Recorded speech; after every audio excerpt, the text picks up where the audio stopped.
Welcome back. Albuquerque's Adobe Theater is now putting on the production of The Mountaintop, which is an award-winning play that is by playwright Katori Hall and directed by Janelle Baptiste. Now, it's a fictional, edgy, controversial, thought-provoking play which takes place in the motel room of Dr. Martin Luther King Jr.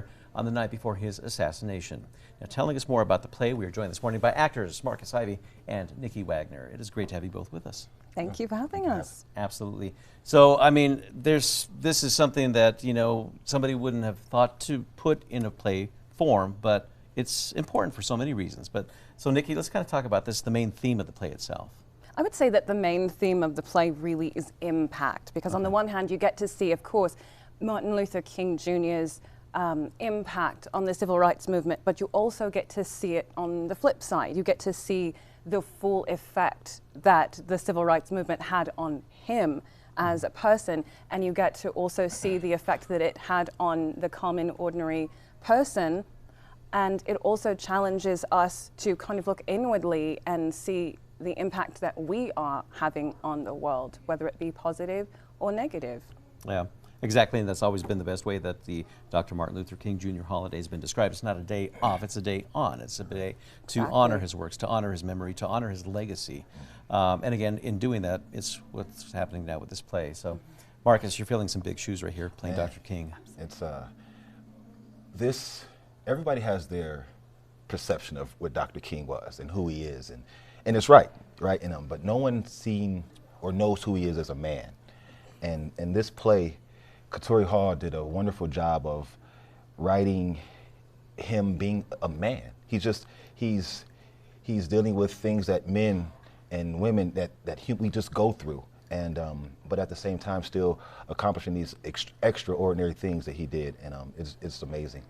Yeah, it really is amazing. Yeah. And that's the thing. You know, we look at him as an icon, as a leader, as a trailblazer. But yeah, like you say, at the end of the day, I mean, he was, you know, just like everybody else, a man who's dealing with so many things. Yes. So, you know, Nikki, I mean, let's talk about relevance to everything, the life that we are living today. I think the relevance is just twofold, really, because on the one hand, you can see that depiction of Martin Luther King Jr. as a person, somebody who has flaws and vices like the rest of us. And I think that not too often in plays is he actually depicted that way. Right. And I think it's really important to show that, so that way we don't have our heroes on that type of pedestal. Yeah. But also it shows social issues that we're actually still dealing with today, be it, you know, racism and oppression, of course, but also classism and even sexism, which is all, you know, issues that we're still dealing with to this very day. Yeah. And I kind of want to pose this to both of you. What do you hope the audiences take away from this, Marcus? I hope that they're able to see that, yes, Martin Luther King Jr. was this icon. He was this figure. He was a hero. But at the same time, he was a man. And in his humanity, he was able to accomplish so much. And so I'm hoping that the audience is able to see their humanity, and at the same time realize that we can still do some great things in this world too, not being held back by who we are and the character flaws that we think we have. Because, like I said, Martin Luther King Jr., he was a man that had a lot of the same things that you and I deal with, but he was able to do so much more. And so I hope that the people are able to take a charge from this and really just walk in his honor and just live by love and just really just try to make this place a better place. You know? Absolutely. Nikki, how about you?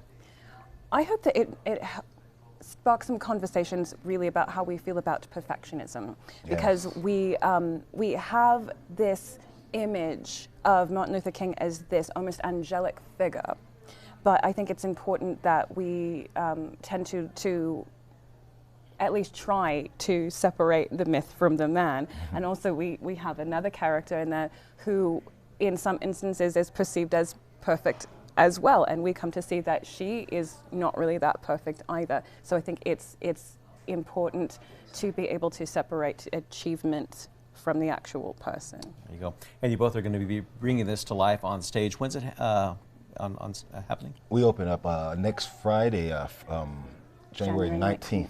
Okay. Is open night. Yes. And tickets available online as well, right? Yes, at adobetheater.org. Awesome. We run every weekend until February 11th. Can't wait to check it out. Thank you both for joining us. We appreciate it. you. Thank you for having us.